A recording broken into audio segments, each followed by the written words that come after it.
Hello students, स्वागत है आप सभी का एक बार फिर से हमारे इस यूट्यूब चैनल में जिसका नाम है टॉपर्स मंत्रा। मैं चंदन कुमार हाजिर हूँ आप सभी के सामने 8th क्लास का जो इंग्लिश का 29 फरवरी 2025 को जो पेपर हुआ है और बहुत सारे स्टूडेंट्स का पेपर देते ही कमेंट आने लगे कि सर ये पेपर है और बता दीजिए इसके आंसर क्या रहेंगे। तो आप लोगों के लिए जो प्रॉपर आंसर की रहने वाली है या क्या राइट आंसर होने चाहिए जो आप सभी को लगा के आने चाहिए थे, तो चलिए स्टार्ट करते हैं। सबसे पहले ये पैसेज आया आप सभी के सामने और पेपर को अगर देखें तो वैसे ही 4 सेक्शन में डिवाइड होकर आया है। हालाँकि यहाँ पर डी लिखा होना चाहिए था। रीडिंग जो है 16 मार्क्स का, राइटिंग जो है 12 मार्क्स का, ग्रामर जो है 14 मार्क्स का और जो लिटरेचर है वो आपका 18 मार्क्स का आपका आया है। यहाँ पर अगर हम देखें तो जो फर्स्ट है इसमें इसको पूरी तरीके से फर्स्ट क्वेश्चन को अच्छे तरीके से रीड करना था आपको और इसके बाद इसके आंसर लिखने थे। जैसे फर्स्ट क्वेश्चन में पूछा गया था कि what was the first suggestion given to the king, यानी किंग को क्या पहला सजेशन दिया गया था मैजिशियन के एक्शंस को लेकर। तो पहली बात क्या पहला सजेशन क्या दिया गया था? सबसे पहला to prepare a time table, एक आपको टाइम टेबल बनाना है और फिर उसको क्या करना है फॉलो करना है स्ट्रिक्टली। ये वाला आपका पहला इसका राइट आंसर आपका रहने वाला है। सेकंड क्वेश्चन में आपसे पूछा गया था what did the people believe the king should consult magician, यानी क्यों पीपल ने लोगों ने कहा कि भाई उसको राजा को कंसल्ट करना चाहिए मैजिशियन के साथ में, क्योंकि मैजिशियन जो है वो प्रिडिक्ट कर सकता है फ्यूचर को लेकर, इसीलिए उसे कहा गया था। थर्ड क्वेश्चन आपसे पूछा गया है कि what was the king trying to determine in the passage, इसके अंदर जो किंग है वो क्या दृढ़ निश्चय करने की बात कर रहा है। सबसे पहली बात तो right time for right action, यानी सही समय पर सही काम करने के लिए यहाँ पर कहा गया है। अगला क्वेश्चन आपसे पूछा गया है कि why did people think a council was needed, यानी काउंसिल क्यों चाहिए लोगों को। पहली बात तो यहाँ पर make decision on time, council इसलिए चाहिए ताकि हम अपने जो डिसीजन है वो टाइम पे ले सके। अगला क्वेश्चन है कि on the basis of advice some adviser which option was king to avoid, यानी क्या चीज है किंग को अवॉइड करने की बात की गई है इसमें। तो यहाँ पर फुलिश प्रेजेस यानी जो बेकार की बातें हैं उसको उसमें क्या क्या क्या कहा गया है कि हमें नहीं फॉलो करना चाहिए। अब यहाँ पर एक और पैसेज आया है, क्वेश्चन नंबर सेकंड है ये, और इसको अच्छे तरीके से रीड करना था इसको, और इसको कोई भी आपको 4 आंसर देने थे। जो एक क्वेश्चन आपको उसके लिए 2 मार्क्स देगा। यहाँ पर क्वेश्चन कहता है, क्वेश्चन में कहता है विच of the following is true about the peacock chosen of the Indian national bird in January 26 and 1963, यानी जो पीकॉक को क्यों एक हमारा नेशनल बर्ड माना गया है, इसके लिए कुछ रीजंस दिए गए हैं। पहली बात तो it is the small and fly bird, एक तो ये छोटा है स्मॉलेस्ट है, तो पहली बात तो स्मॉलेस्ट तो है नहीं पीकॉक, आप सबको पता है। अगला कहता है कि it is one of the largest and the harvest flying bird. अगला it was choose as a national bird in 1950, it can not fly. तो यहाँ पर रीजन दिया गया है कि जैसे आप देख सकते हो कि is one of the large and the आपका हैवीएस्ट फ्लाइंग बर्ड, तो ये आप इसमें कह सकते हो, इस वजह से हम इसको कह सकते हैं कि it should be the B will be the correct answer. Next question आपसे भी से पूछा गया on the base, okay, on the base of reading, ये दोबारा से पेज आ गया, सॉरी, यहाँ पर देखेंगे, हाँ, ये क्वेश्चन है। सेकंड क्वेश्चन ये है आपका which of the following describe peacock physical character, इसका फिजिकल कैरेक्टर क्या डिस्क्राइब करता है। कहता है small body and beak large, पहली बात तो स्मॉल बॉडी होती ही नहीं है, ये हम गलत कर देंगे। Large body and narrow neck, ठीक है। Short neck and the long body, large beak and the swings, तो ये डायरेक्टली हम बिना पढ़े ही आंसर हम कह सकते हैं ये हो सकता है। सो यहाँ पर इसके बारे में बताया गया है कि इसमें कहता है it has a small big and large body and the long आपका शोल्डर नेक, तो हम ये डायरेक्टली इसका आंसर कह सकते हैं। ठीक है, ये आपका बिल्कुल भी करेक्ट रहेगा। अगला क्वेश्चन है, कहता है कि where is the peacock commonly found in India, कहाँ पर पाया जाता है। डेजर्ट में यानी रेगिस्तान में नहीं, माउंटेन्स में, फॉरेस्ट में, ओकेजन और रिवर में। तो यहाँ पर जनरली ये कहाँ पर पाया जाता है आपको ये बताना है। सो जनरली हम क्या कह सकते हैं कहाँ पाया जाता है, commonly found in forest and near water. देखो कहता है forest and near water, commonly in forest near water और specially prominent and agriculture areas peacock feather. अब देखो यहाँ पर हम डायरेक्टली कह सकते हैं it should be the answer of C, ये कह सकते हैं। नेक्स्ट क्वेश्चन है how many feathers does a peacock typically have, कितने प्रकार के इसमें बताए हैं फेदर्स होते हैं, इसमें टाइपली बताए गए। तो यहाँ पर बताया गया है 200, 200, 200 around 200।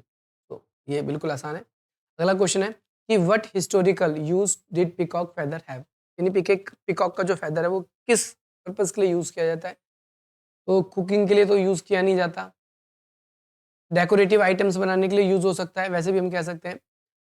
It were use for cleaning house के लिए तो हम नहीं करते इसका use, and it were use for writing by the soaking dam in ink, ink के उसमें सोक करके उसको लिखने में काम आता है, इससे पहले जमाने में लिखते थे, तो इसमें आपको देख लेते हैं। Season capacity have to spread,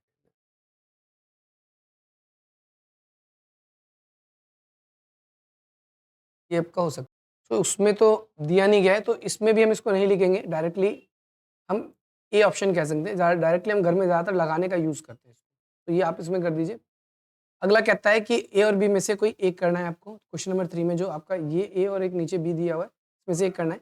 right a letter to your principal of your school requesting him or her invite a renew arrest for the talk about the various form of development interest among the students. अब भाई देखो, जो artist हैं उनसे बात करने के कुछ वेरियस टाइप के इंटरेस्ट होने चाहिए, जैसे स्टूडेंट्स हैं उनके अंदर कुछ इंटरेस्ट है, तो उसके लिए डेवलप्ड इंटरेस्ट कर सके तो आर्टिस्ट से बात करने के लिए तो आपको क्या करना है, कुछ आर्टिस्ट को बुलाना है प्रिंसिपल स्टूडेंट्स, ताकि उनसे बातचीत करके कुछ अपने अंदर जो स्किल्स है उनको डेवलप करके आर्टिस्ट वगैरह बन सके बच्चे। आगे आपको ये नहीं आता था तो आप क्या कर सकते थे, आप write a letter to your cousin, अपने कजन को इन्वाइट करना है आपके फर्स्ट साइंस फेयर के लिए, ठीक है? आपके स्कूल के स्टूडेंट हो, आपको अपने फ्रेंड को इनवाइट करना है, कज़न को इनवाइट करना है, इसके लिए। आगे ये कहता है कि आपको क्या करना था, स्टूडेंट ऑफ द ईयर का आपको क्या मिला है, एक तरीके से सिलेक्ट हुए आप उसके लिए स्कूल में, आपके स्कूल टीचर ने, और आप इससे बहुत ज़्यादा खुश हो, ये मैंने बताया था। आपको एक डायरी एंट्री करनी थी, बहुत आसान था। डायरी एंट्री कर सकते थे कि भई, अगला कहता है आपको कुछ वर्ड्स दिए गए, अब इसको ही बेस बनाकर आपको क्या करना था, कुछ स्टोरी बनानी थी, तो आपने आई होप ये लिख दी होगी। इसमें मैं बताता हूँ आपको, क्योंकि ये आप लोगों के लिए ज़्यादा इंपॉर्टेंट है। कहता है यहाँ पर complete the sentence by choosing correct preposition, आपको करेक्ट प्रीपोजिशन आपको यूज करनी है बिफोर। कहता है there is a beautiful painting on the wall, यहाँ पर आएगा ऑन द वॉल, ठीक है, ये याद रखना है। अगला, my grandfather was born, born in, सही है, ये इन आएगा, in a small village in Tamil Nadu, ये बिल्कुल ठीक है। अगला कहता है hard work is the key of success, ये तो डायरेक्टली बोल सकते हो, ऑफ आएगा इसमें, ये गलत बच्चे ने टिप कर रखा है, ये आना चाहिए। नेक्स्ट कहता है अगला, डिस्क्राइब डिस्क्राइब दिस, आपका क्या कहते हैं, chocolates, distribute this chocolates of your friends, बहुत सारे लोगों में बांटना है तो क्या आ जाएगा, अमंग। मैंने बताया था 2 लोगों में बांटते हैं तो बिटवीन, और 2 से ज़्यादा में बांटते हैं तो अमंग, तो यहाँ फ्रेंड्स तो बहुत सारे हैं, 2 लोगों की बात थोड़ी हुई है, तो अमंग आ जाएगा। अगला कहता है कि द वर्क विल रिज्यूम, कहता है the workers will resume work, है ना, कब से वर्क रिज्यूम कर देंगे, टुमारो से, फ्रॉम टुमारो, फ्रॉम आ जाएगा, फ्रॉम। अगला इनमें अब फिल करना है, कहता है यहाँ पर कि dash there building is small, यहाँ पर आएगा ये वाला देयर, क्योंकि ये तो ह्यूमन वाला होता है, ये नहीं आता, ये वाला आएगा फर्स्ट वाला, ये बिल्कुल ठीक किया बच्चे ने। अगला कहता है मैनी और मच, क्या आएगा, अब देखो much fruits were rotten due to the hot weather, अब बहुत सारे जो फल हैं वो क्या हो गए, सड़ गए, क्या हो गए, सड़ गए, तो मच फ्रूट्स यानी ज़्यादातर फ्रूट्स क्या हो गए, सड़ गए। अगला कहता है कि I went to dash college, तो अ कॉलेज आएगा इसमें। अगला कहता है कि dash member of the team was, अब वाज का मतलब each of the member was called to speak, ठीक है, तो ईच आएगा यहाँ पे। आप ऐसे ही समझ सकते हो, सिंगुलर था ये। Dash are dash your books, है ना, कहता है आर, आर के साथ तो दिस लगता ही नहीं, तो ये दीज आएगा, पहली बात तो आप ऐसे ही समझ सकते थे, दिस तो सिंगुलर के लिए लगता है। अब यहाँ पर क्या बढ़ना था, अब आप ये भी देख लो, कहता है students dash pass entrance exam to study at this school, अच्छा, पास हो जाएंगे, विल लगेगा यहाँ पर। Sunny must sing like a pro by age of 1,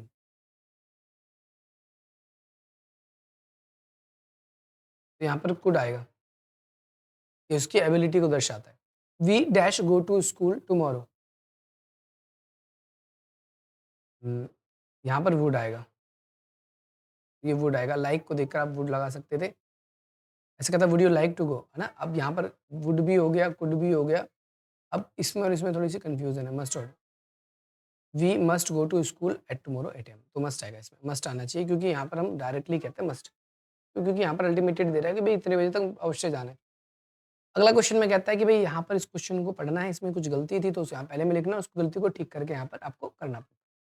तो यहाँ पर कहता है कि आई हैड टू वेंट, अभी वेंट यहाँ पर हैड का सेकंड फॉर्म तो आ नहीं सकती, थर्ड फॉर्म आएगी, तो ये गलत था, इसमें ठीक है। Heavy rain outside to got some medicine, heavy rain outside to get, got आएगा। I had to I had to go outside the heavy rain heavy rain outside to go some medicine got। आगे बढ़ते एक बारी, पता नहीं चल पा रहा है यहाँ पर।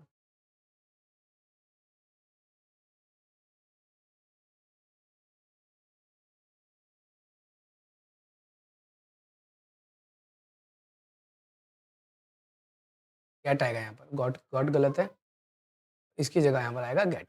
अगला, ऑल्दो द सिंबल्स वॉज क्यों आना चाहिए, यहाँ पर बहुत सारी बातें हो रही है, तो ये गलत है, वॉज की जगह यहाँ पर वर आएगा। अगला, got some medicine, medicine medicine got तो सही ही है, फिर इस हिसाब से गॉट सही है, मेडिसिन नहीं होगा, मेडिसिन होगा, इससे तो गलती इसी में ही लग रही है। गेट में ऐसी डिसीजन आएगा, गेट ही आएगा, गॉट गलत है और इसकी जगह गेट आएगा। वॉज की जगह वर आ जाएगा, produce as they were at the morning, was not as pronounced as, pronounced गलत है यहाँ पर, प्रोनाउंस आएगा।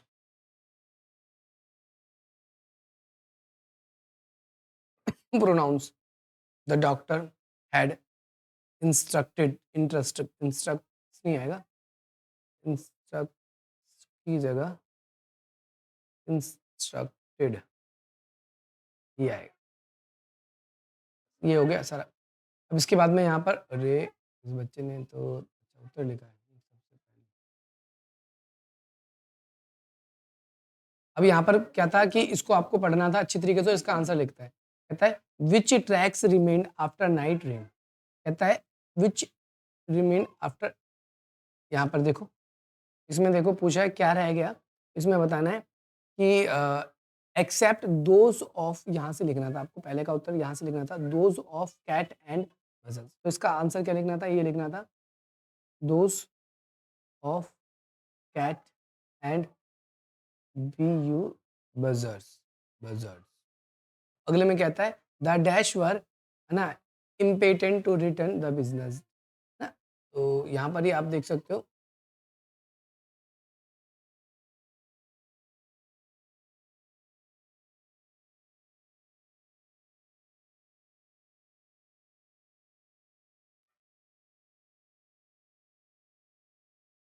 आएगा,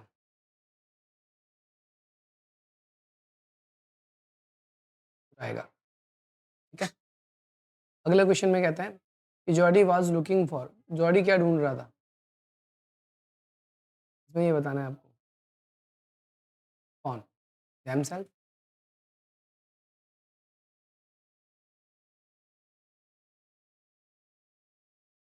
ये आता फोन, क्या देख रहा था, क्या ढूंढ रहा था वो, फोन, FAW, फोन, याद रखना। अब अगले क्वेश्चन में क्या था, अब यहाँ पर फिर से आपको क्या कहते हैं, एक पोम आई हुई है, इस पोम के कुछ लाइनें आई हुई हैं और उसका आंसर लिखना है, कहता है what was the child play with, child किससे खेल रहा था, इसमें आपको ये बताना है, इसमें कहता है the sun glisten side and the broken was, a child set playing with a, आपका स्मेल्स, तो पहला क्या हो जाएगा, शेल्स किसके साथ खेल रहा है, वो शेल्स के साथ खेल रहा है, इसलिए उत्तर हो जाएगा। नेक्स्ट क्वेश्चन कहता है कि how does the child hire the speaker, इससे हायर किया था स्पीकर को चाइल्ड ने,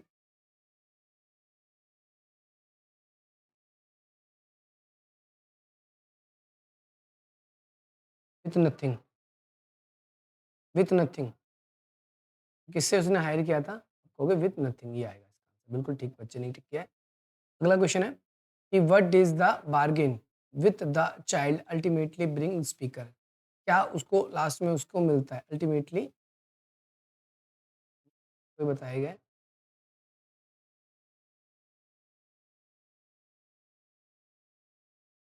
उससे क्या मिलती है? रिस्पॉन्सिबिलिटी, फ्रीडम, रिलेशनशिप या फिर लास्ट में उसको वेल्थ। क्या मिलती है? रिस्पॉन्सिबिलिटी तो नहीं मिलती, फ्रीडम भी नहीं मिलती, फ्रेंडशिप भी नहीं मिलती, वेल्थ हो जाएगा इसका आंसर। अब ये क्वेश्चन आंसर आपसे पूछे गए थे, तो इस क्वेश्चन आंसर का आई होप आपने आंसर लिख दिया होगा। इसको हम कभी और डिस्कस करेंगे। बाकी ये सारा का सारा पेपर था जो आपने टिक किया था। इसके आंसर्स आपके अगर ये थे तो बिल्कुल करेक्ट थे।